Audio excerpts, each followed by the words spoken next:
Bueno, veo que no tenemos más nuevos ingresantes, así que ya vamos a dar comienzo en horario puntual y el respeto al más que nada a los que están de primer momento. Bueno, bienvenidos, muy buenas tardes a todos. Tengo una breve presentación institucional de lo que vamos a estar viendo hoy. Y ya vamos a estar dando comienzo a lo que todos vinieron a ver.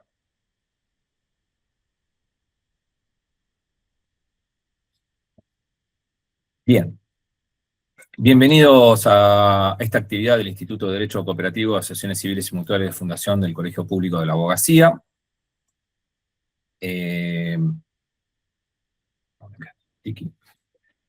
También queremos presentarnos dentro de este mismo instituto, dentro del colegio. Acá estamos los profesionales que constantemente estamos trabajando y realizando acciones académicas como Instituto Alfin, donde justamente ejercemos casi un voluntariado, porque todo lo hacemos en el tiempo libre nuestro, pero bueno, tenemos un compromiso asumido de cumplir las funciones y estamos constantemente realizando todo este tipo de talleres, conferencias, actividades, así que los invitamos a que nos puedan seguir, están atentos a todas las ofertas académicas que brinda nuestro colegio. Nos reunimos el tercer jueves de cada mes, así que las puertas abiertas están para que ustedes a través del colegio se puedan contactar y solicitar lo que les podamos ser útil desde el instituto, ¿sí? También tenemos la costumbre de dar los avisos parroquiales, las próximas actividades, los que están leyendo a la vista, vamos en la aplicación de la IA en todo lo referido a la economía social, que va a ser virtual, y después una interesante actividad presencial sobre colectividades mutuales, que obviamente se va a estar publicando también en el mismo colegio. Bien.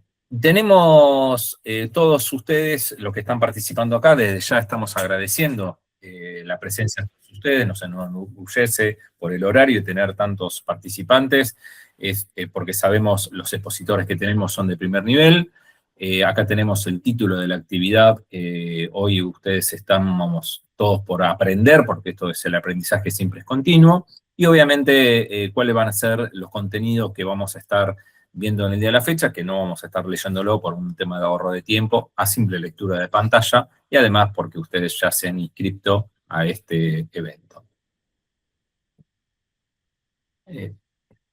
Aprovecho también para hacer la presentación de una expositora invitada, María Eugenia Colimodio, abogada de la UBA, ¿sí? Acá a simple vista ven toda la trayectoria que tiene. Esto obviamente es un currículum abreviado, pero si no tenemos que dedicarle más tiempo de lo que corresponde, pero sí es importante que ustedes conozcan también a los expositores, sus contenidos, sus experiencias profesionales, sus antecedentes, porque el fin, también cuando nosotros del instituto realizamos este tipo de actividad, hacemos énfasis en los contenidos porque somos todos también acá alumnos y educandos donde siempre estamos buscando una mejor formación y obviamente es interesante conocer a quién tenemos de expositor porque para que dar tranquilidad de que los contenidos o los temas que vamos a estar abordando son de conocimiento real de campo técnico, ¿sí?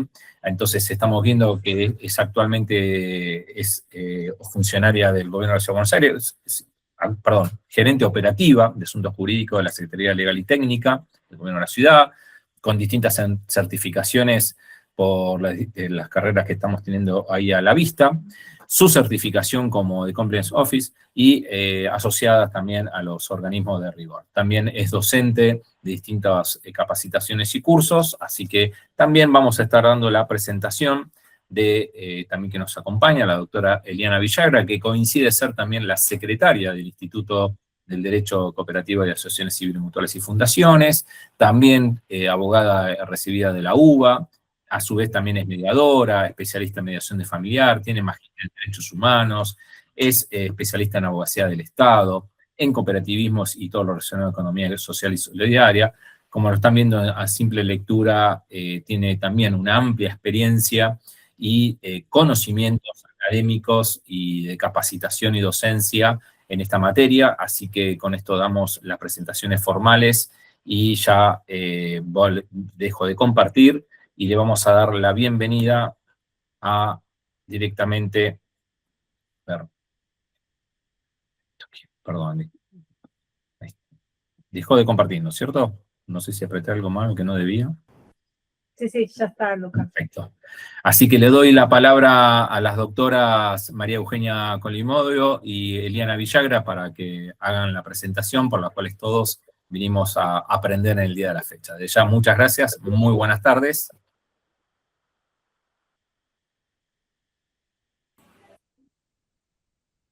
Muchísimas gracias, doctor Orlando, por la presentación. Es un placer, en mi caso, digamos, poder estar acá, digamos, ante esta conferencia en el Colegio de Abogados, donde estoy matriculada, y junto con Eliana Villagra, que además de ser una colega que admiro mucho, es una gran amiga, y si bien hace muchos años trabajamos juntas en el INAES, y la vida nos fue llevando por caminos separados, nos seguimos reencontrando en este caso gracias al compliance.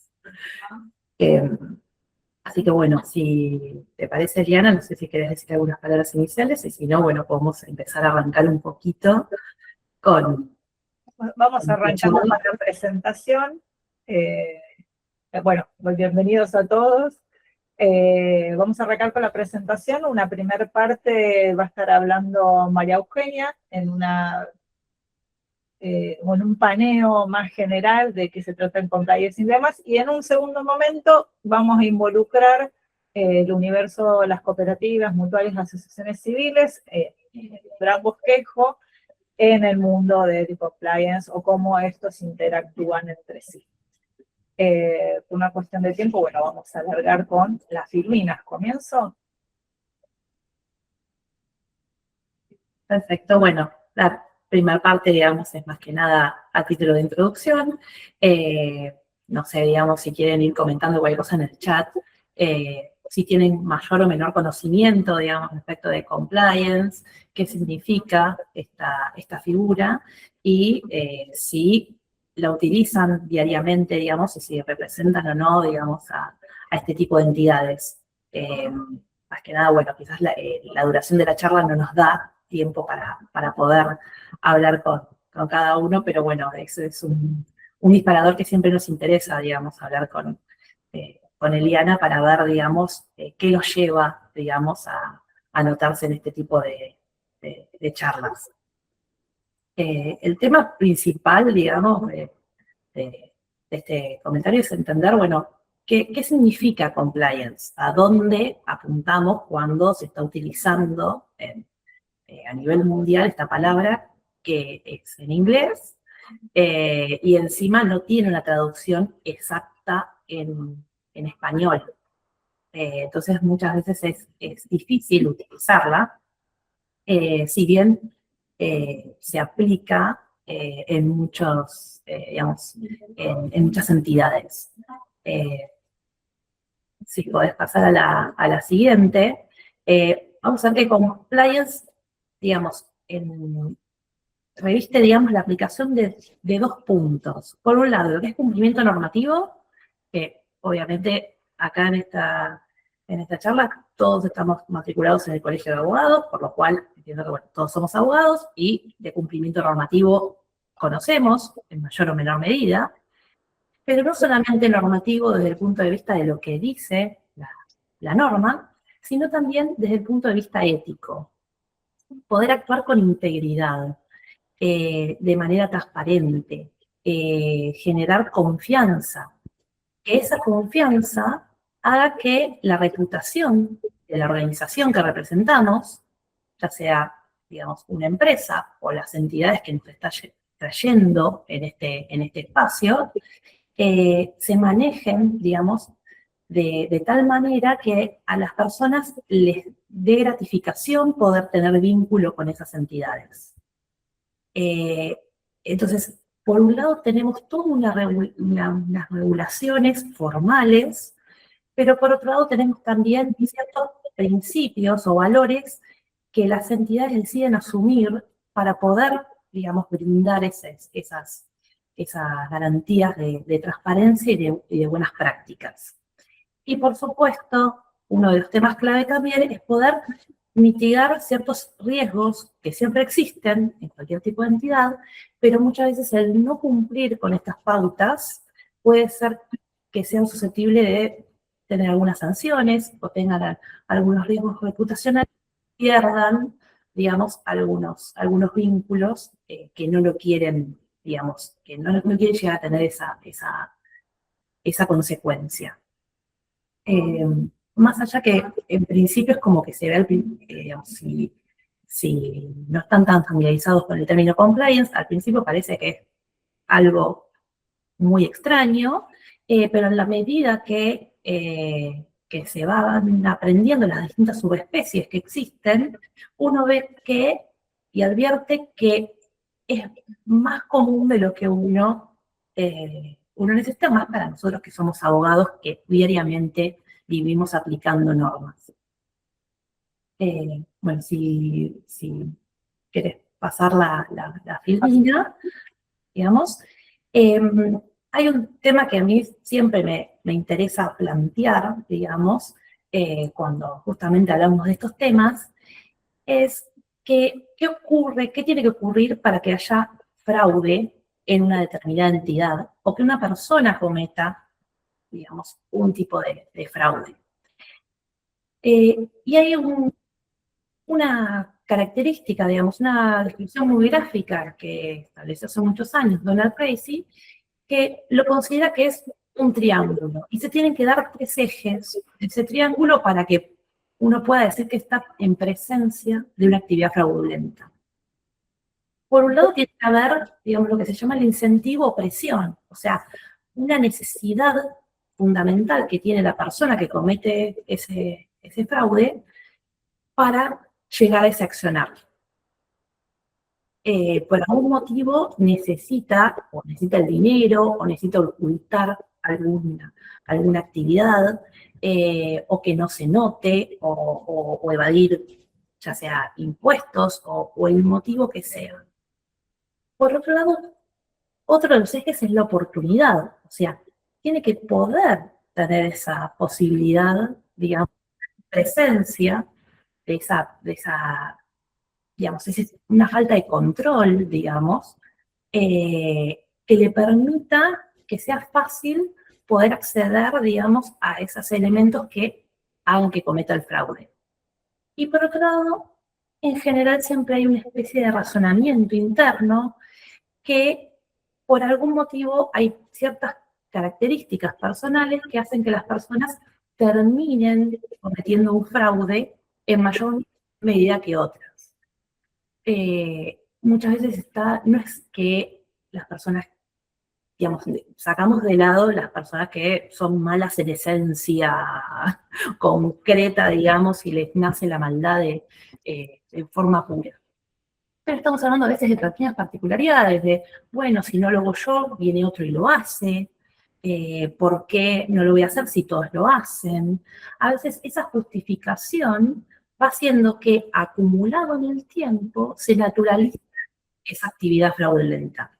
Y esa naturalización hace que una determinada entidad, si tiene muchas personas que trabajan en esa entidad y cometen cada uno un fraude, hace que después las consecuencias sean riesgosas para la entidad. Ya sea que podemos hablar de temas más grandes, como valorización de fondos, o de pronto temas más chicos como ir y saco fotocopias con dinero que es de la entidad y no lo retribuyo, digamos. O me llevo algún elemento que es de la empresa total, o de la entidad, la cooperativa, la mutual, total, nadie se va a dar cuenta. Entonces, por un lado está ese triángulo de fraude que es bastante complejo, digamos, a veces de revertir, porque hace muchas veces a la naturaleza humana, pero a veces con una buena acción de mitigación de riesgos se pueden mejorar, digamos, o prevenir esas actividades. Y por otro lado, así como existe por un lado el triángulo de fraude, existe el otro que es el triángulo de la integridad, digamos, que si podés pasar la filmina, Eli, Hay autores, digamos, que se fueron cuestionando que, bueno, si existe un triángulo del fraude, tiene que haber también 3 ejes que describan lo que implica la integridad. Entonces, por un lado, se centra, digamos, en sentir que es importante tener, digamos, valores compartidos, fomentar lo que es la cultura ética, principios de transparencia, de solidaridad, que generalmente las entidades que nos están convocando en este momento lo tienen por esencia, porque por algún motivo se quisieron asociar, digamos, para cumplir un determinado objetivo, y obviamente que ese objetivo lo quieren cumplir, digamos, respetando ciertos valores y la normativa. Por otro lado, tiene que haber, digamos, lo que se llama el liderazgo ejemplar, cumplir con el ejemplo. Muchas veces después se va hablando de ciertos temas y frases que se replican en inglés, pero después se traducen en el famoso tom from the top o tom at the top. Es que los altos, las personas que representan, porque son, digamos, los altos mandos, cumplan, porque si el de arriba no cumple y hace cosas irregulares, ¿qué nos queda el resto? Y por otro lado, que haya controles justos, en el sentido que si alguien comete una determinada irregularidad, que tenga una sanción correcta, que sean claras las normativas y las políticas que se pueden tener que cumplir, digamos, como para que en función de estos 3 ejes, la entidad tienda a ser una entidad íntegra y tenga una buena reputación, digamos, corporal, digamos, de la entidad, y no, digamos, que digamos, se considere que su actividad es fraudulenta. Bueno, por otro lado, sí, digamos, hay 2 puntos, sí, por favor, pasala, que hay 2 puntos que son importantes y que muchas veces se plantea, es que por un lado están lo que se llaman los requisitos y por otro lado los compromisos. Los requisitos son los que normalmente estamos acostumbrados, obviamente, como abogados y abogadas, es a cumplir con la normativa. Entonces, eso es, generalmente el origen es externo, porque hay algún tipo de regulación que determina, digamos, que hay que cumplir con esa norma. Ya puede ser la ley penal, digamos, de responsabilidad penal para las entidades, como la 27.401 acá en Argentina, que hay sujetos que están obligados y otros que no están obligados, digamos, pero que vamos a ver qué alcance están, digamos, obligados determinadas entidades, digamos, de las que nos convocan acá, las normas ISO, de prevención de riesgos, de gestión de compliance, etcétera, digamos que son normas que determinan un accionar y que hay que cumplir en cada uno de esos puntos. Obviamente son obligaciones formales y que muchas veces la entidad quiere cumplir porque si no sabe que va a tener una determinada sanción. Un ejemplo que traemos, pero puede haber miles, es cumplir, digamos, con la presentación de determinados informes o determinada normativa que exige el INADIS. Y el rol que tiene, digamos, el compliance o la persona que se encargue, digamos, de realizar eso es justamente que se cumpla con la normativa. Eso es básicamente lo que históricamente vienen haciendo las entidades hace mucho tiempo. Pero también hay un concepto que fue surgiendo asociado al compliance, que es el término de compromiso. El compromiso va más allá de lo que exige la normativa, sino que es un tema que determina la entidad, la cooperativa, la mutual, la asociación, internamente, porque quieren cumplir con los valores, quieren cumplir de forma transparente. Entonces, eso ya es una declaración que pueden pactar en forma conjunta para cumplir con determinados principios y que promuevan lo que son los conceptos de equidad, digamos, la transparencia, la rendición de cuentas, y eso hace que se considere lo que es la cultura interna de la entidad, digamos, de manera íntegra. que, digamos, eso en realidad que lo ideal en cualquier entidad es cumplir con las dos cosas, ¿no? Por un lado, con lo que exige la normativa, pero por otro lado, con lo que quiere la entidad cumplir, porque en la medida que digamos, converjan esas dos posturas, va a hacer que la entidad pueda tener una mejor reputación. Entonces, esos son dos principios que es importante plantearse y quizás si en el caso de ustedes forman parte de una cooperativa, una mutual, una asociación civil o representan a una, es muy bueno que puedan plantear este tipo de puntos, digamos, que excede el cumplimiento normativo puro. Y bueno, si pasamos a la próxima, quizás para no detenernos mucho en este punto, sí, quizás importa hablar de lo que es la evolución de compliance cuando se habla, digamos, históricamente como término en sí de compliance. Por primera vez quizás se empezó a hablar en el año 1977 con lo que es la CPA, digamos, una normativa que buscaba luchar contra el soborno internacional. Determinó, digamos, determinadas acciones que tenían que, digamos, cumplir empresas estadounidenses que estaban, digamos, funcionando en el extranjero, que podían tener algún tipo de acción o consecuencia, importación, exportación, pago de divisas. Ahora, con el tiempo, digamos, empezaron a surgir otras normas en el 2002, digamos, la Sarbanes-Oxley por tema de transparencia corporativa, que básicamente fue surgiendo, que estableció, digamos, controles más rigurosos porque hubo escándalos internacionales que trataron, digamos, de revertir a través de esa normativa. Después en Inglaterra surgió otra normativa en el 2010 que también estableció los conceptos de anticorrupción en el sector público y privado, porque también se empezó a medir que no solamente el sector privado tenía que cumplir, sino también en lo público. Y eso es una tendencia que hoy en día converge. Se sabe que en la medida que se puedan mejorar ambos sectores, digamos, las organizaciones tienden a ser más transparentes.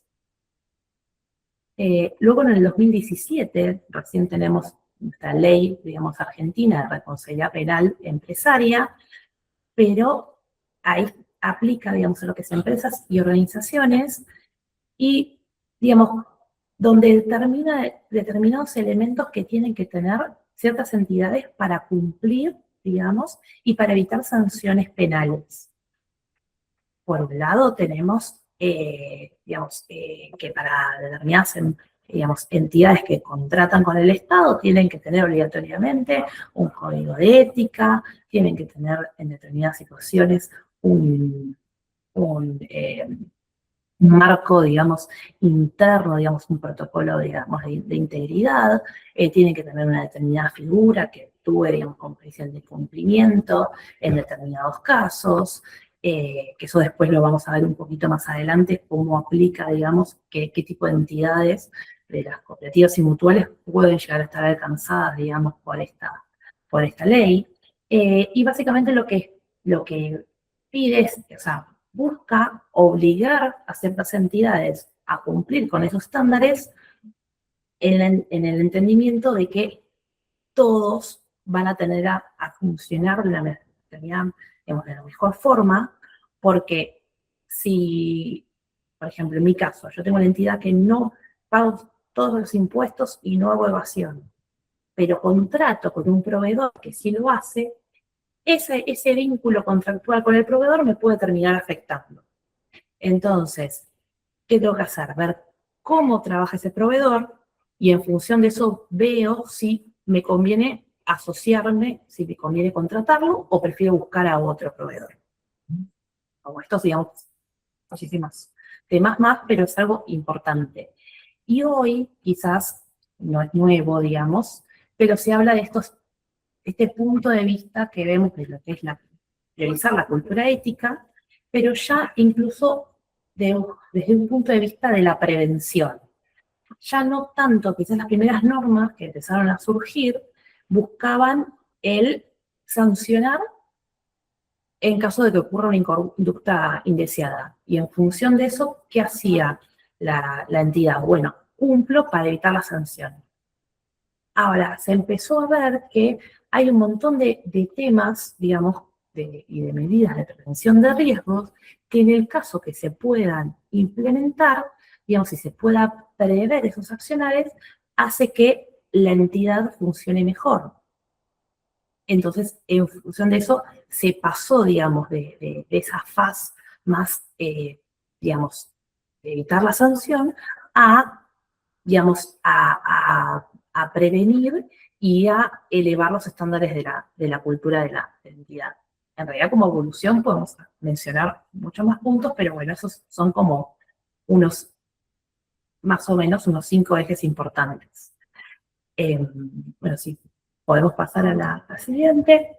Esto es solamente un título formativo, jugando un ratito con la inteligencia artificial. Le pedí, digamos, que me haga un gráfico en versión, digamos, de subtipos o temas que están relacionados con compliance. Son muchísimos y obviamente cada uno da lugar a un montón de temas y tampoco son los únicos, pero sí es importante que todo tipo de entidad tenga su código de ética, digamos, para que, digamos, en algunos casos es el código de ética y el código de conducta, y en algunos casos es el mismo documento, pero que todas las personas que trabajan internamente, que después también los que se conectan, los proveedores de esa entidad, conozcan cómo se manejan. Lo que es prevención de conflicto de interés, obviamente para evitar, digamos, cualquier tipo de toma de decisiones que no esté, digamos, no se lleve de manera correcta por beneficiar más a una persona que a otra. Behavioral compliance está relacionado más que nada con el análisis de la ciencia del comportamiento, en el sentido de qué personas terminan siendo más, tienen una tendencia a realizar una determinada conducta y cómo prevenirla. El tema de variante de inteligencia artificial, actualmente, así como en su momento el doctor Orlando comentó que una de las charlas que se venía próximas del instituto estaba relacionada con la inteligencia artificial, está, digamos, dando lugar transversal a todos, inclusive a todo lo que es tema de manejo de datos personales, etcétera. Entonces, cómo, digamos, se configura, digamos, cómo lo que son los conceptos de la transparencia algorítmica, de cómo se entrena a la inteligencia artificial, cómo se utiliza, y en función de eso también, qué decisiones puede llegar a tomar, digamos, y si genera alguna discriminación o no. Eso también está relacionado con compliance. Los que son los canales de denuncia, por cualquier tipo de delito, es importante que el canal proteja al denunciante, que tenga un determinado procedimiento, que sea secreto, que se trate, que no se evite, ya sea cualquier tipo de denuncia, y que no haya consecuencias para el denunciante tampoco, ¿no? Bueno, lo que son regulaciones y normativas, que eso es lo que obviamente no, todos acá como abogados nos manejamos, lo que es prevención ya sea de riesgo laboral, o de protección de datos personales, ya los comenté, lo que son lo que es prevención de lavado de activos y financiamiento del terrorismo, que eso Eliana va a detallar más. Sí. Ahí te interrumpo y te agrego una más. Por favor, sí. Es muy extenso. Uno de los pilares que utilizan mucho las empresas es la de los criterios ambientales, sociales y de gobernanza, y se agrega uno más, que es en sí el criterio de los derechos humanos. Esto cada vez está más desarrollado. El de comportamiento también está la parte de neurociencia. Entonces, esto tiene que ver con las distintas ramas o temáticas que se van entrelazando en ese del compromiso, ¿no? Que debe existir en quienes integran la empresa. No te interrumpo, pero quería agregar... No, por favor, es verdad que hay mucho más, y esto es algo como muy, muy básico, incluso en la siguiente filmina hay un cuadrito, pero que está también tratado de unir más o menos temas y subtemas, por decirlo de alguna forma, pero que ahí sí está un poco más detallado, digamos, pero tampoco se agota, digamos, en esta clasificación. Por un lado tenemos lo que es legal regulatorio puro, que ahí tenemos lo que es el compliance público, penal, financiero, sectorial, que bueno, ahí podemos subdividir mucho más temas y sectores, lo que es anticorrupción y fraude, o sea, que es antisoborno, prevención de lavado de activos, financiamiento del terrorismo, due diligence en el sentido de las investigaciones, digamos, que se tienen que hacer a estos terceros o proveedores con los que uno se relaciona para ver si, digamos, cumplen también y tienen un buen estándar reputacional para ver si me conviene negociar o no. Lo que es, bueno, riesgos y cultura ética en general, gestión de riesgos, temas de ética, behavioral compliance, lo que es, bueno, tecnología y datos también, ciberseguridad, que no mencioné también previamente, privacidad de datos, inteligencia artificial, lo que comentaba bien Eliana, sostenibilidad, y derechos humanos, que son todos los criterios ESG, justamente por eso, derechos humanos, diversidad, sostenibilidad, o sea, hay un montón de temas y subtemas, y bueno, y después por sectores que está, bueno, obviamente salud, está el sector financiero, el farmacéutico, el minero, o sea, cada uno obviamente no es lo mismo, digamos, el tipo ya de objeto, digamos, al que se dedica la entidad en forma principal o secundaria. Y que yo sé que también, digamos, existan más subtipos, digamos. Pero bueno, esto, digamos, sí, gracias, Fabi, por... bueno, esto es, digamos, es básicamente como para volver a remarcar la idea, pero son conceptos que más o menos ya estuvimos viendo, que, bueno, una cosa, digamos, es la ética, digamos, como ese marco fundamental, que obviamente que todos nos tendríamos que basar en ese tipo de toma de decisiones. Eso, a la larga, lo que hace es, digamos, aumentar la reputación, digamos, de una persona o de una entidad, porque obviamente le da confianza al que se vincula con esa entidad. Y bueno, digamos, para que eventualmente, digamos, esas acciones sean sostenibles, es importante, digamos, mantenerlo también digamos, que realice la entidad no genere un impacto negativo, digamos, en el resto digamos, del mundo.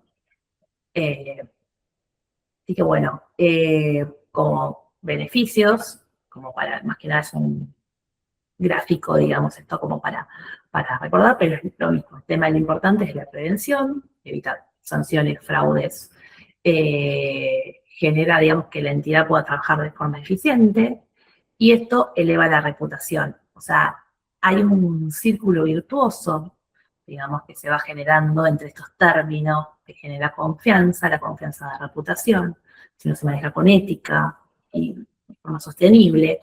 Entonces, una cosa va llevando a la otra. Y hay una frase que se repite mucho en general cuando se empiezan a ver temas de compliance, que es de un famoso economista y empresario, Warren Buffett, que dijo, toma 20 años en construir una reputación y 5 minutos en arruinarla. Si piensas sobre ello, harás las cosas de forma diferente.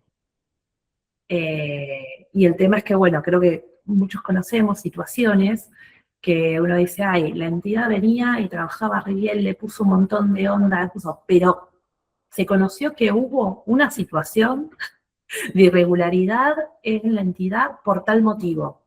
Y ahí ya un montón de personas ya no quieren contratar con esa cooperativa, se quiere vincular de la mutual. Entonces, es muy importante fomentar acciones que eleven esa reputación. Bueno, eso básicamente como para si querés pasarla, elimina, y bueno, creo que ahora es muy importante plantearnos, y eso le doy pie a Eliana, que es la especialista en el tema. Gracias.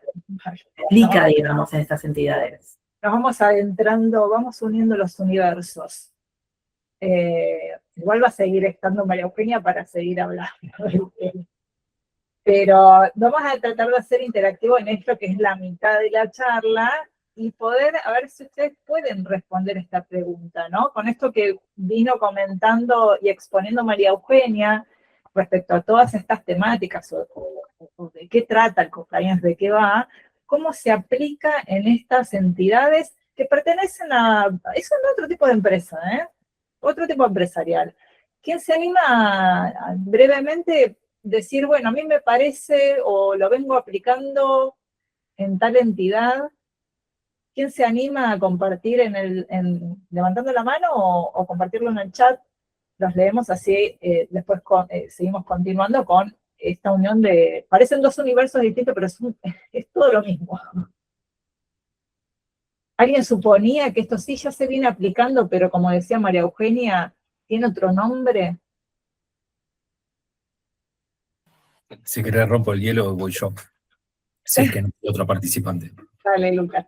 Bien, mirá, yo justamente lo aplico en sede judicial bastante seguido, sin que existiera compliance, por solamente de que el Código Civil Comercial de la Nación, como así también otras jurisprudencias, y ya esto es bastante casi plenarios que existen, todo lo que es obrar de buena fe, o la buena diligencia de las entidades vinculadas a la economía social, como de entidades sin fines de lucro de la sociedad civil, juega para su bien, juega para digamos, para una mejor de efecto positivo, no solamente para la entidad que puede estar en sede judicial, sino que a su vez también para la responsabilidad solidaria que muchas veces se aplica casi como un denominador común. Y doy dos ejemplos de las cuales uno preservo los nombres. Hay una entidad muy reconocida en la Ciudad Autónoma de Buenos Aires que se dedica a todo lo que es la parte neurológica en atención de pacientes de salud mental, y hay un juicio laboral, no tengo ahora los datos para compartirlos, pero con gusto posterior, donde justamente estoy hablando de una asociación, es una entidad sin fines de lucro, muy reconocida en salud mental, y tuvo un juicio laboral con una de sus empleadas. Y la empleada agotó su licencia de salud de acompañante familiar porque tenía a su hijo también con un problema de salud mental. La sentencia judicial terminó dictando en contra del empleador, porque fue un despido indirecto, que a su vez lo que más llamó la atención era esto, de lo que hablaba en su momento María sobre estos principios de ética, es decir, que encima despiden a una trabajadora donde atendía la salud mental, donde el empleador, en este caso esta entidad tan reconocida, tenía como fin social lo mismo, ¿sí? Ese es un ejemplo de otros. Y lo que yo también, por siendo de abogado de SCAU Argentina, nosotros muchas veces en cuestiones de sanciones disciplinarias, sumarios administrativos internos, hacemos valer nuestra promesa SCAU. Nuestra promesa SCAU reúne un conjunto de principios y valores éticos que es fundamental en ese sentido, en esa línea. Siempre conlleva, digamos, que no es solamente no cumplir con una norma de una ley especial, como bien la parte regulatoria, sino cuestiones de lo que ustedes comentaban. Claro, muy bien. Y Lucas, que nos complementa en la rama de procesiones civiles, que ahora cuando veamos en las filminas, en donde más profundizamos nosotros, o por lo menos yo siempre hago, es en cooperativas y mutuales, pero porque tenemos por ahí más historia que haga de bases a la normativa. Hola, Rosa, ¿cómo estás? Puedes hablar. Desmuteate. ¿No puedes desmutearte? ¿Querés saludar o querés participar? Hablar, sí, desmuteate, a ver. Ahí está. Ahí está. Vos preguntaste, Eliana, para que rompiéramos el hielo, ya lo rompió Lucas. Yo quería agregar que desde las entidades mutuales se cumplen un montón de normas que están dentro del compliance, como es la prevención del lavado de activos y la financiación del terrorismo, o sea, cumplimos todas las normas WIF. También tenemos que tener un código de ética, tenemos que tener un manual de procedimientos, son todas normas que dicta el organismo de contralor y que ayudan precisamente a cumplir con toda esta normativa del compliance y generar todo un buen ambiente dentro de nuestras entidades que nos acerque a estas palabras nuevas, porque son palabras que han surgido en los últimos años, conforme se han venido dictando las normas. Incluso muchas entidades chicas me llaman muchas veces y me dicen, ¿qué es el compliance? Que me hablaron mis asesores, pero yo no lo entiendo.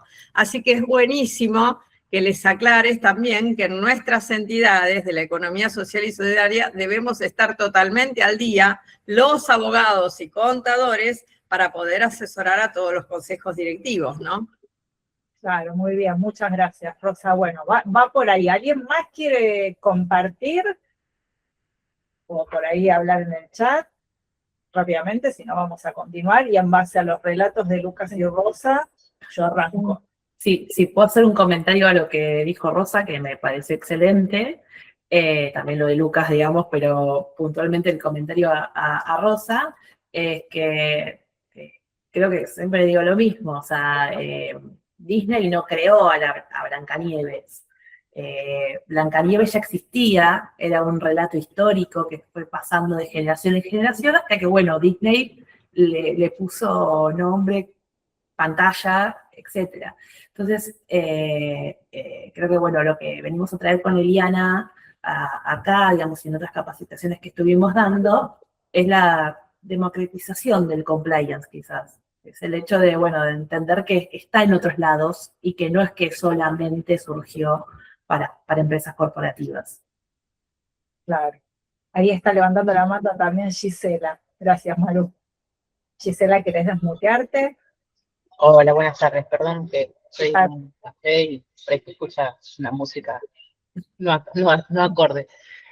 Bueno, yo quizás me gustaría dar un ejemplo práctico, más que nada para una asociación civil, que si bien todos sus integrantes de esa asociación tienen una cuota y tienen participación en decisiones generales, el directorio ejecuta, ¿no es cierto? Y me imagino que para la oficina de compliance, para hacerle llegar a los socios en general, yo pondría un número de 0800 anónimo para que el socio denuncie sin tener que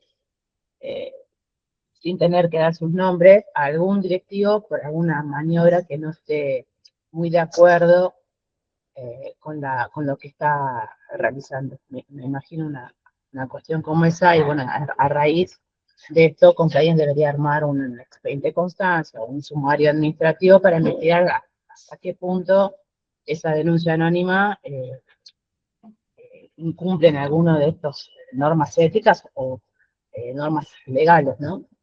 Es un ejemplo de eso. Claro, está muy bien, Gisela. Muchas gracias por compartir. En el chat, Diego nos dice, eso que dice Gisela tiene que ver con los canales de denuncia. Muy bien, exactamente, que es una de las tantos temas que muy brevemente fue mencionando María Eugenia.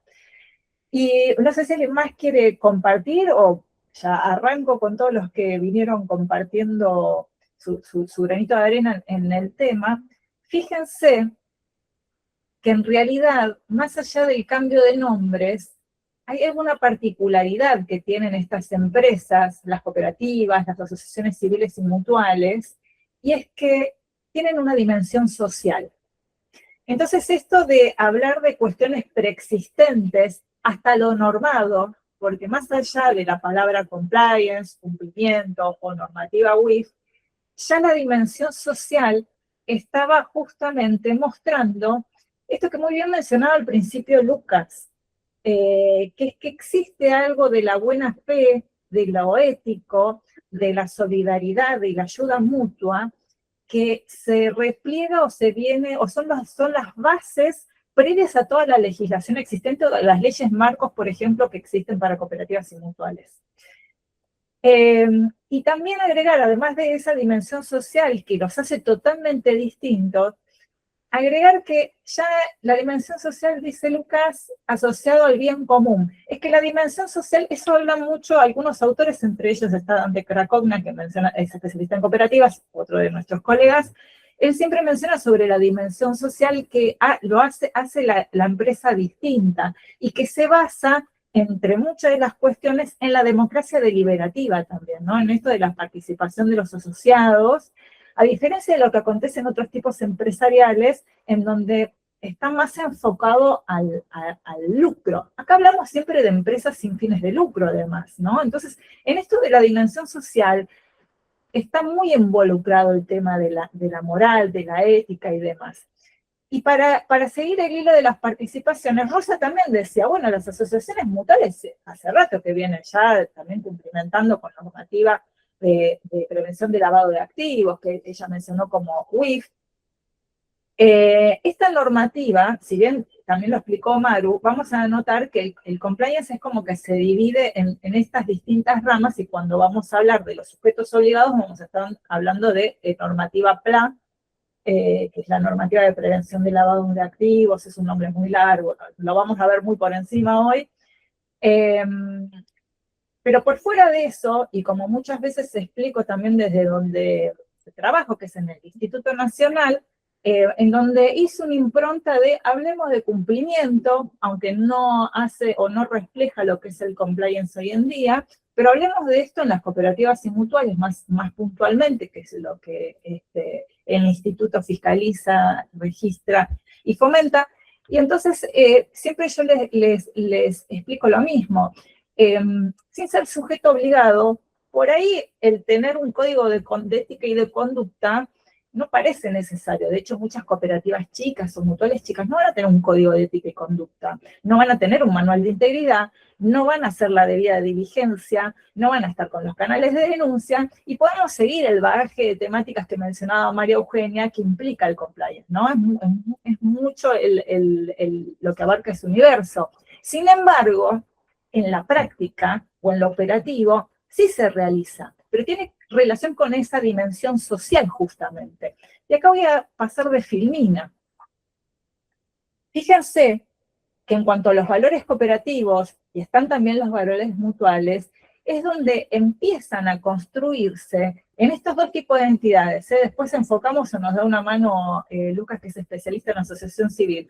Pero fíjense que tanto cooperativas y mutuales ya vienen con valores que son el peldaño que hacen a los principios que fueron la base de los marcos legales existentes, que ya tienen casi 52 años, ¿no? Hablamos de la ley 2337 y la 2321, ¿sí?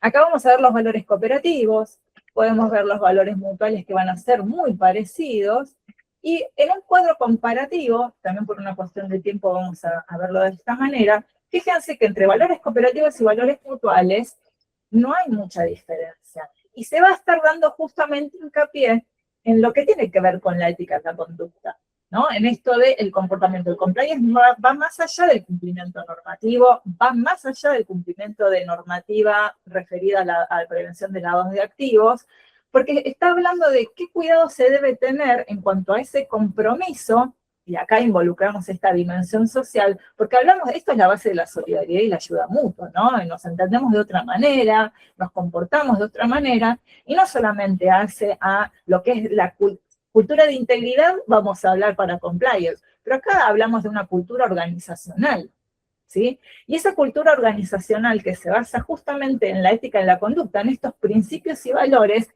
hacen a esta dimensión social. Después replicamos en la normativa, pero nacieron así y tienen muchísima historia que no tenemos tiempo ahora de hablar o de comentar, pero tienen mucha historia anterior a la legislación que nace en Argentina, ¿sí? Y tenemos también normativa internacional que respalda a ambas figuras y que pisan fuerte también, como marco normativo.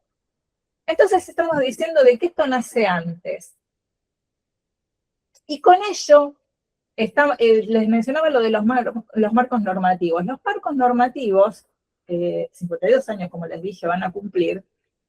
Fíjense que empieza a delinear todo lo que hace a ese compromiso, pero en cuanto a lo que es esto de lo que se debe cumplir legalmente, ¿no? ¿Se acuerdan ese cuadro que había mostrado cuando hablaba María Eugenia, que tenía que ver con requisitos y el compromiso, ¿no? Entre que uno era lo que legalmente se debe cumplir y lo que nos comprometemos por ética a tener que cumplir, porque eso tiene que nacer más de uno, y esto se sobreentiende que en este tipo de entidades existe por esta dimensión social, esto reflejado en lo que se debe cumplimentar, ya lo están marcando luego las dos leyes marco, ¿no? La documentación obligatoria, que además viene complementada con otra ley marco de fondo, que es el Código Civil y Comercial, hoy en día con su modificación nueva 2015, en donde ya empieza a mencionar en el apartado de figuras jurídicas, no solamente cooperativas mutuales, también asociaciones civiles, y da un marco a las asociaciones civiles que ya venía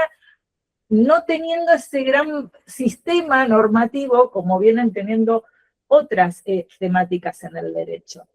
En este caso en particular, fíjense, documentación obligatoria, libros, el tema de las asambleas, el tema de los órganos, los roles que cumplen cada uno de los órganos, cada uno con su función, los derechos y obligaciones, ¿sí? Y con esta particularidad, e insisto, en la democracia deliberativa que impera en esta dimensión social. Porque los roles, cuando se habla de gobernanza, y uno tiene que empezar a empalmar, digamos, los parámetros o los estándares que existen para el compliance, cómo se pueden empezar a moldear o cómo se puede poner en esto de la práctica y lo operativo entre cooperativas mutuales y asociaciones civiles, fíjense que sí se puede, más allá de no vamos a estar hablando de la gobernanza en cuanto a los directivos, con la función que tienen los directivos, ¿no? Estos son órganos de gobierno totalmente distintos, porque el órgano de gobierno que va a tener mayor importancia va a ser la asamblea, por esta democracia deliberativa, en donde están los votos. No va a decidir el directorio todo, como suele acontecer con las empresas de capital. Y ahí las grandes diferencias. Sin embargo, existen determinadas normas que juegan en el compliance, que son totalmente aplicables, como las ISO, algunas mencionó María Eugenia, las normativas que tienen que ver con la responsabilidad penal, que tuvo esta modificación, fue muy importante en la Argentina, no solamente del 2017, viene un poquito más atrás porque hubo una modificación a nivel del sistema penal. Y hoy en día estamos hablando que hasta el Ministerio Público Fiscal ha cambiado el sistema penal en uno más integrado, en donde se mira con el sistema ya acusatorio y no inquisitivo, en donde se tiene mayor fuerza en esto de ver qué hacen las empresas o no, porque antes digamos, el delito en la empresa no se jugaba hacia la empresa, sino a quienes manejan la empresa, toman las decisiones por la empresa, ¿no? Bueno, ¿cómo cambia esto? Que tiene que ver con esta cronología que nos mostraba María Eugenia con el compliance, comenzando todo por leyes antisoborno. Y en esto de empezar a disgregar y empezar a ver las distintas calificaciones, o cómo empezamos a llamar a los distintos delitos, fraude, corrupción, ¿sí? Y la implicancia si es privado, si es público, y esto tiene mucho que ver con la debida diligencia que tienen que llevar este tipo de empresas. Porque como siempre enuncio, cuando tengo que dar alguna capacitación, yo les hablo de la debida diligencia, que ya la hacen. La hacen cuando tienen que conocer a los proveedores, la hacen cuando tienen que conocer a los clientes. ¿Por qué? Porque las empresas están en el mercado. Y el mercado no está distinguiendo a ver si es una empresa social. Las toma todas las empresas por igual. Con lo cual, cuando esto comentaba Rosa o alguno de los compañeros que hablaron, diciendo, bueno, están hablando de comprar y si no sabemos de qué hablan. Bueno, es moneda común hoy en las empresas hablar de esto porque se habla en el mercado. Debida diligencia, canales de denuncia, tienen el manual de integridad y por ahí no son sujetos obligados, porque si son sujetos obligados ya las normativas las van a exigir, pero si no, no las exigen. Ahora, ¿deberían de tenerla o no? Depende de la entidad. Si no son sujetos obligados, depende de la entidad. ¿Está mal que lo tengan? No, al contrario, porque el mercado va a estar hablando. En esto de hacer una especie de escaneo, de conozca a su cliente, no siendo sujeto obligado, está en ver, a ver, ¿tenés un código de conducta? Un código de ética y conducta, bueno, de por sí, si toman los principios y valores que existen para las cooperativas y mutuales, siempre existieron, siempre están. El tema es recordarlos. Y ahí está esto de la cultura de integridad, o que yo siempre marco como la cultura organizacional que debe mantenerse en este tipo de entidades. Voy a pasar la Filmina, tenemos poquito tiempo. Fíjense que en todo lo que venía comentando también María Eugenia, para ir integrando estos dos universos que parecen distintos, pero en realidad es lo mismo, y se viene aplicando en cierta forma, Cuando hablamos de los distintos tipos o servicios de cooperativas, o los servicios de mutuales, y hablábamos de salud, de otro tipo de servicios públicos, cooperativas de trabajo, pues todos estos también tienen. En particular voy a mencionar dos que siempre menciono en las capacitaciones: salud y seguros. Y siempre menciono lo mismo. Fíjense que en cuanto a cumplimiento, no solamente tienen que tener en cuenta la normativa marco y las resoluciones del instituto, sino que van a tener que tener en cuenta aquella normativa que hace a las superintendencias correspondientes, que también fiscalizan en lo que hace al servicio de salud y al servicio de seguro. Porque además tienen leyes especiales marco que están en la misma jerarquía constitucional que la de cooperativas y mutuales. De hecho, tienen habilitaciones especiales. Entonces, no solamente con la habilitación y la matrícula del INAES van a poder funcionar o van a poder ofrecer sus servicios al mercado, sino que a su vez van a tener que tener las habilitaciones de las superintendencias correspondientes. Ahí hablamos de cumplimiento. Y eso es tener un panorama más integral. Eso es cumplimiento también, ¿eh? No solamente estar bien con el instituto. Van más allá de esto. Y en esto de los servicios es también entender, o en esta ejemplificación muy rápida que hizo María Eugenia cuando veíamos el gráfico de todos los tipos de compliance, ¿no? Y que veíamos el de trabajo, el ambiental, veía, bueno, la normativa de lavado de activos, que ese es el que más anda dando vuelta porque es el que más se está conociendo o dinamizando. Bueno, ahí les mencionaba yo salud, que ahí lo tenemos a Lucas, también especialista en salud. ¿Cuánto hay que saber de esta normativa también para empezar a respaldar ciertas cuestiones que hacen a este tipo de empresas? Bien, tenemos bastante que empezar a estudiar y complementar para que este compliance haga la cultura de integridad o a esta cultura organizacional.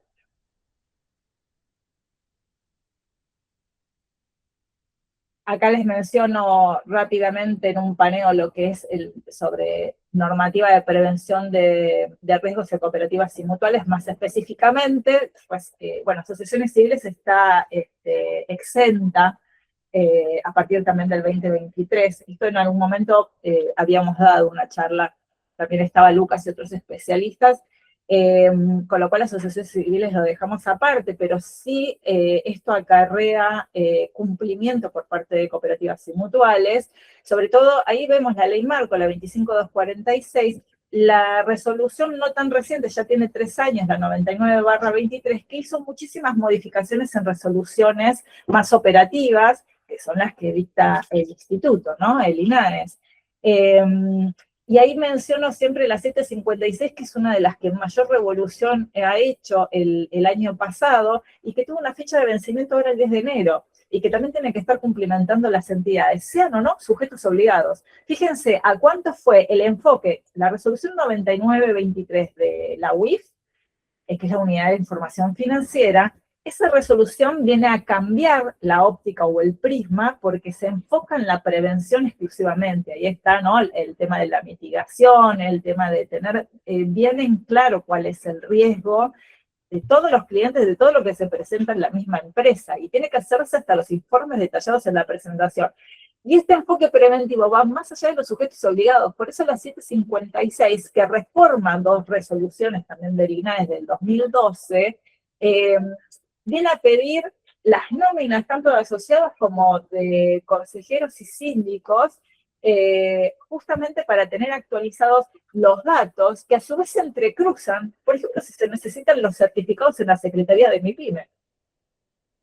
Fíjense cómo se empiezan a entrelazar. Y todo tiene que ver con la debida diligencia, con el tema de los datos, del conocer al cliente, también para saber el mercado, ¿no? Hoy con el entrecruce de datos, AFIP, Banco Central, Secretaría de MIPYME, INAES, Superintendencia de Seguros, Superintendencia de Salud, tiene que estar toda esa debida diligencia bien, o por lo menos los datos, ¿no?, para esa debida diligencia, estar en orden. Y ahí es donde hay que cumplimentar. Ahí empezamos a ver mucho de compliance, pero con el enfoque preventivo, por sí que ocurra, y si hay que mitigar, bueno, ya estar preparados para la ocasión. Por eso hay que tomar medidas y también presentar esas medidas o acciones que se van a tomar oportunamente. Una de las cosas que también siempre menciono con todo esto es que debe haber una alineación. Cuando hablamos de compliance, es esta alineación que tiene que existir entre la ética y el cumplimiento en cuanto a lo normativo, ¿no?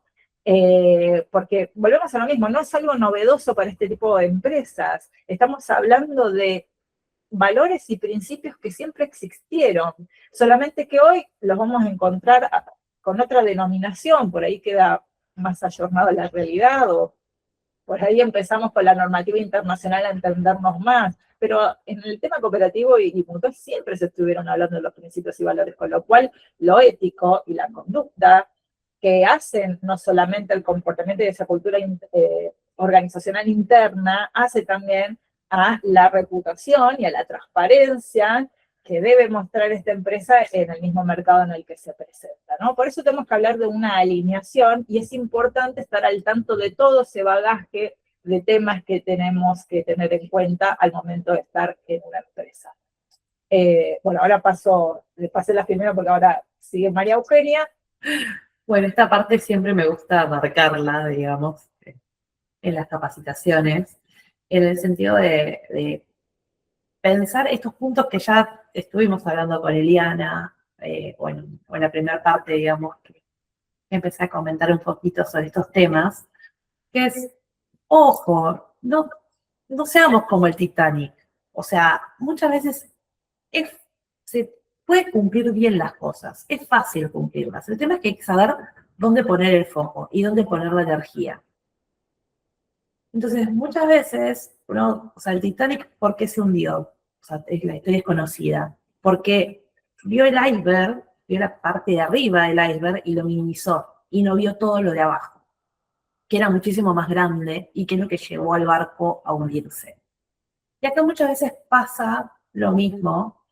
Se pone mucho el foco en las conductas, digamos, anticorrupción. Obviamente que los delitos hay que prevenirlos y eso estamos todos de acuerdo históricamente hace años, como, digamos, en el planeta Tierra todos nos pusimos hace años de acuerdo que ciertos delitos no se deben cumplir, pero no se ve, o sea, y se piensa más en el prevenir, digamos, las sanciones y más lo que es el aspecto reactivo. Es como, bueno, si me lo piden, lo cumplo, si tengo que presentarlo, lo hago.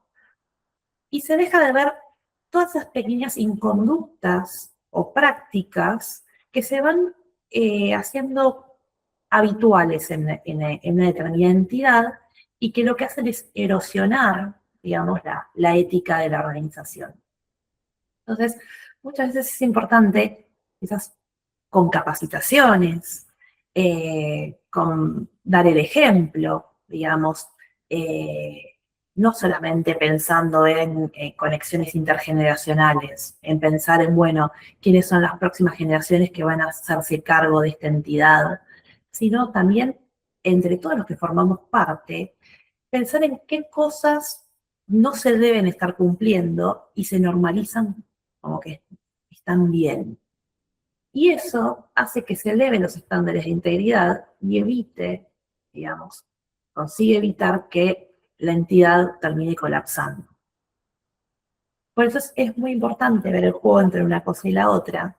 Y quizás es como que, bueno, esta es una pequeña imagen gráfica que me parece que es importante llevarse y plantear en las entidades que estamos representando qué cosas quizás conviene aconsejar o dónde tienen que poner el foco. Y así como comentaban antes, la consulta que hizo Gisela sobre el canal de denuncias, o como comentaba Eliana, muchas veces no hay, o sea, las entidades no pueden bancar y solventar el sueldo de un compliance officer que se encargue exclusivamente de esto, pero sí deben tratarlo. Entonces, no tienen que tener un compliance officer específico para, o contratar una consultora que les maneje el canal de denuncias, pero sí tienen que decir dónde presentarlo.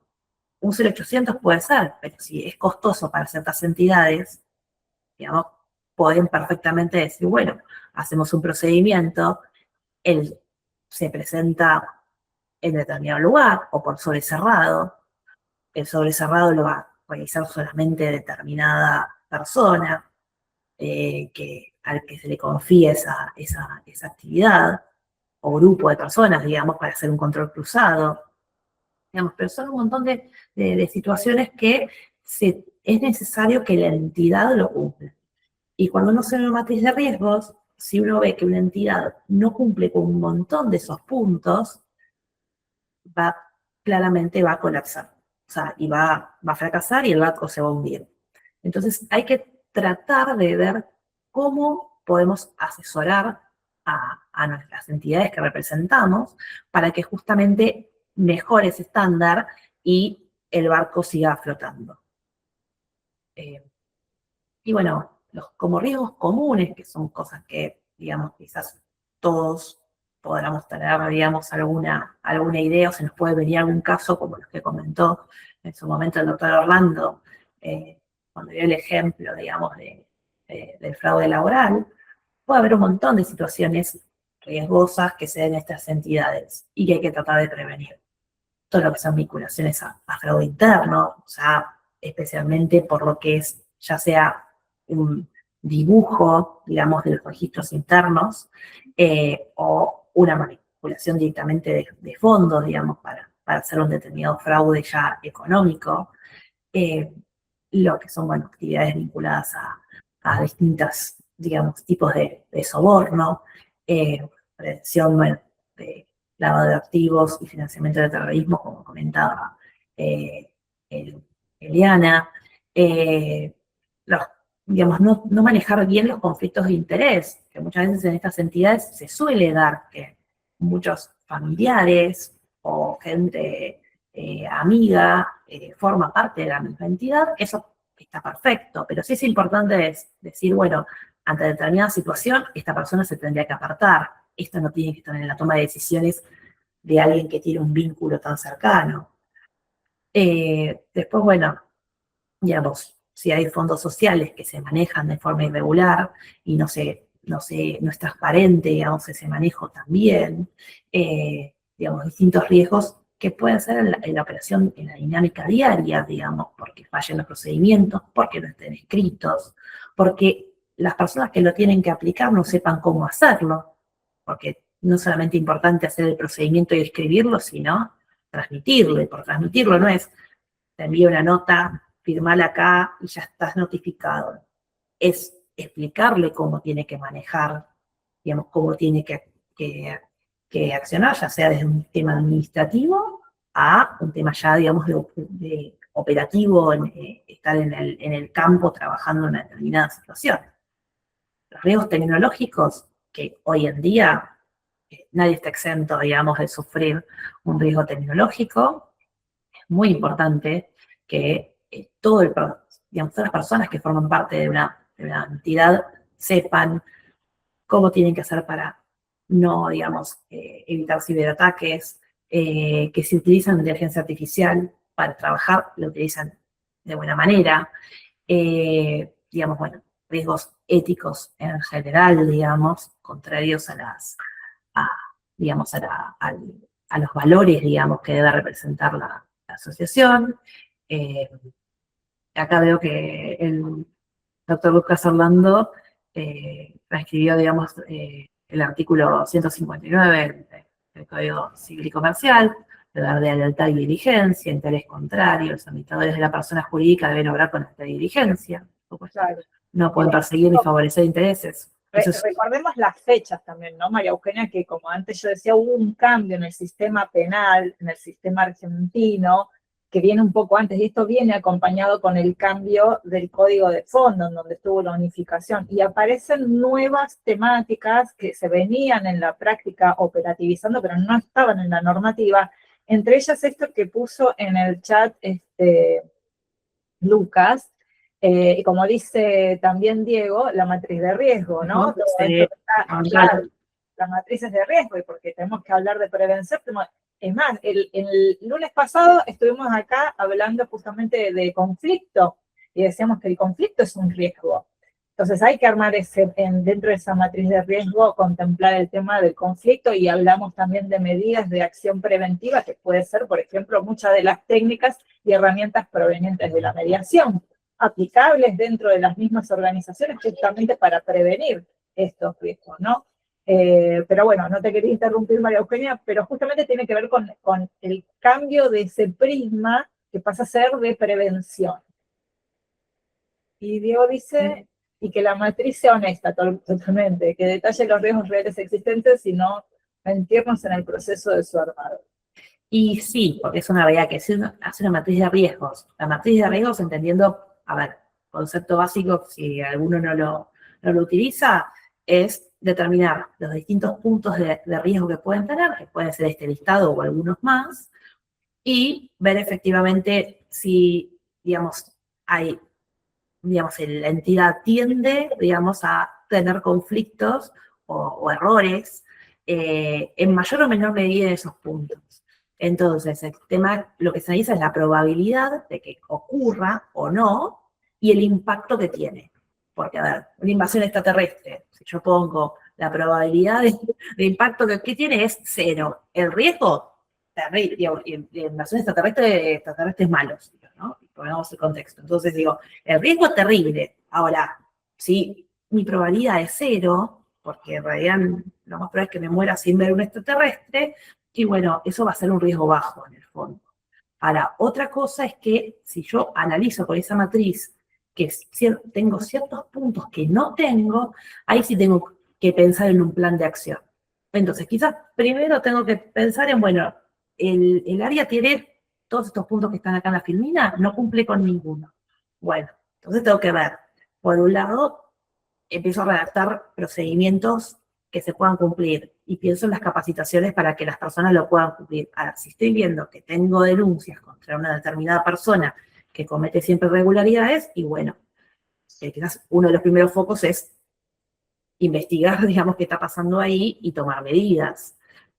Digamos, es como que esa matriz, y justamente no mintiéndonos, como bien aporta Diego, es justamente para ver dónde tenemos que poner el foco y cuáles son nuestros riesgos mayores, y cuál quizás podemos decir, bueno, esto no lo tenemos, nos puede llevar más tiempo, lo puedo pensar para el año que viene, porque todo junto no lo puedo implementar.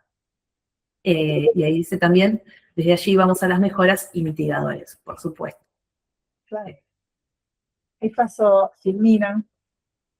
Sí, esto es como digamos, como una imagen más que nada, pensando en lo que es Plaft, pero también quizás aplicable a otros puntos, pero lo más importante es pensar que como sujetos alcanzados, digamos, de Plaft, y eso lo va a poder explicar mejor Eliana, que se especializa en eso, obviamente que estas entidades están, digamos, dentro del mercado de la misma forma que están otro tipo de empresas.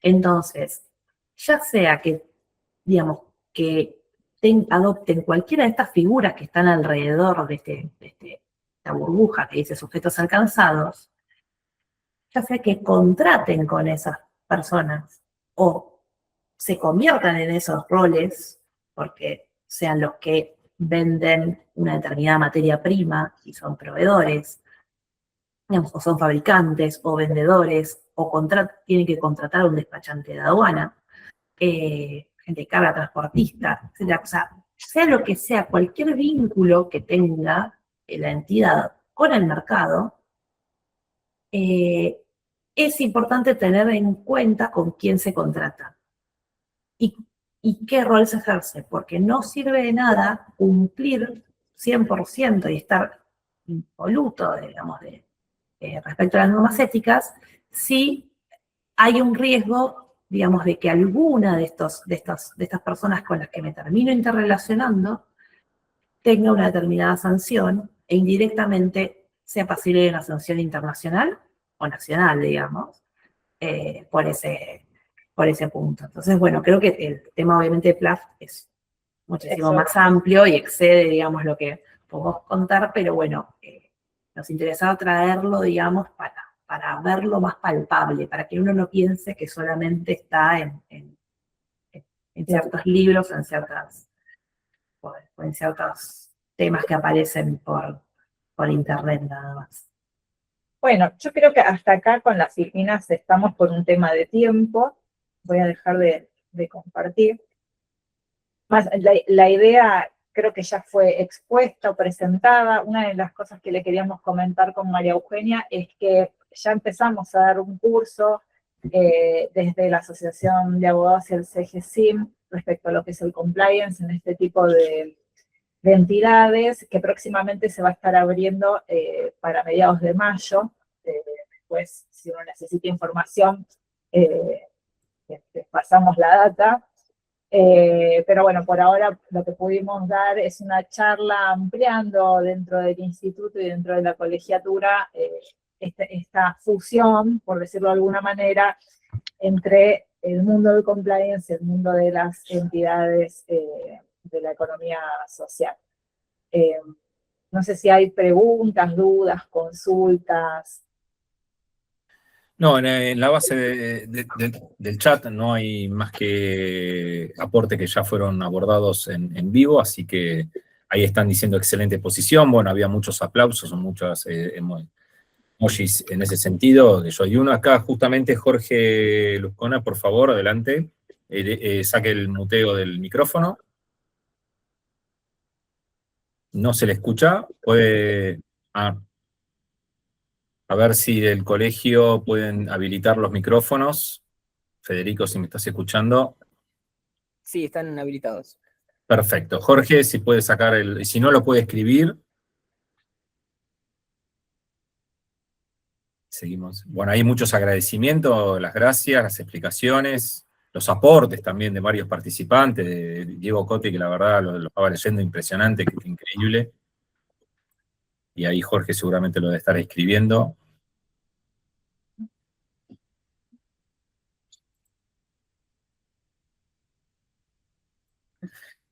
Lo estamos esperando a Jorge para darle la posibilidad de la consulta. Eliana, ¿vos querés explicarles de paso qué significa SIGIM para que todos sepan qué es el Colegio de Graduados? SIGIM es el Colegio de Graduados en Cooperativismo y Mutualismo, al cual también estoy asociada, y bueno, armamos ya un curso que comenzamos a darlo el año pasado conjuntamente con María Eugenia, y por un convenio entre la Asociación de Abogados de Buenos Aires, la ABA y el CGSIM y la colegiatura, hicimos el curso, y por eso les invitamos a quien quiera. Después pueden, les puedo dejar el link del colegio para que puedan, ahora se los copio, para que puedan chequearlo. Y bueno, y ahí vamos a estar dando el curso, no tenemos nada armado todavía para lo que es acá la colegiatura nuestra, pero bueno, están más que invitados. Acá les dejo el link, ahí la pego. Yo igual ahí les comento a los participantes, bueno, ahí está Eliana Villara, compartió la capacitación que están organizando las expositoras en el Colegio de Graduados de Cooperativismo y Mutuales. Yo también compartí ahí el fallo judicial que salió publicado en el Dial, todos lo conocen, ahí es un fallo del 2011, un fallo laboral, pero justamente cuestionaban estas normas, o sea, como diciendo, y hablamos esto de la dimensión social, del bien común, o sea, cómo puede ser, pasa también muchas veces en el sector de salud, con los trabajadores cuando presentan certificados médicos de licencia, y es una entidad civil o de economía social en salud, y terminan sancionando al trabajador, y entonces los jueces mismos escriben, dice, usted que propensa, digamos, el objeto del bien común, de la salud, de los principios de valores, ¿cómo puede ser que con sus trabajadores no lo haga? ¿Se entiende? Esa es la contradicción del sentido. Ser coherente. Exactamente. Y agrego una cosa más, que también el año pasado hablábamos, que ahí también participó el doctor Gustavo Sosa, que creo que estaba conectado por ahí, cooperativas sociales, que es lo que venimos también fomentando muchísimo desde el instituto. Cooperativas sociales y lo que hace al compliance y el tema de las cooperativas de trabajo, en donde se tiene que hablar de una inclusión sociolaboral. Próximamente también vamos a estar presentando el libro Hago el Chivo en la feria del libro, en donde también tiene que ver con el entender estos sujetos de derecho, personas con discapacidad, el derecho al trabajo, ¿no? En crear los accesos, y entre esos accesos el tener la aplicación de las medidas de acción positiva en normativa que permita justamente algo que la norma 20337 de cooperativas no permite, que es la diferenciación en las cooperativas de asociados. En este caso exclusivo debería diferenciarse por excepción, justamente porque estos sujetos de derecho, si no tienen un asociado de apoyo que les acompañe en el ejercicio, en esa parte operativa, en el ejercicio de su derecho al trabajo, es imposible que puedan ejercerlo.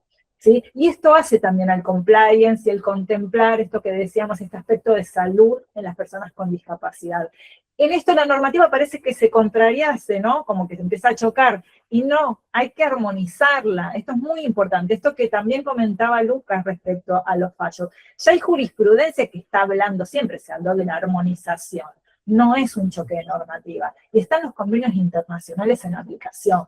Entonces, y esto no solamente para los sujetos como en el caso de las personas con discapacidad, los trabajadores en sí, trabajadores y trabajadoras en sí.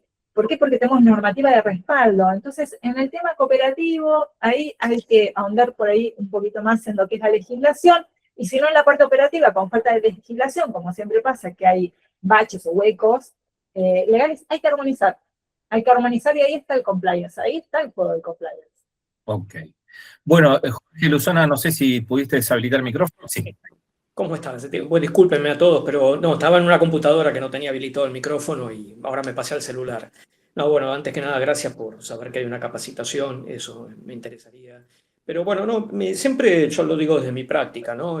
Ha pasado por el estudio, en varias oportunidades por distintos clientes que contratan muchas veces con empresas multinacionales, la necesidad de suscribir ciertas declaraciones juradas, como que la empresa tiene políticas de verificación de ciertas normas de compliance. Y obviamente esas son declaraciones juradas, se firman sin siquiera leerlas, algunas incluso vienen en idioma extranjero, y bueno, obviamente se cumple, ¿no?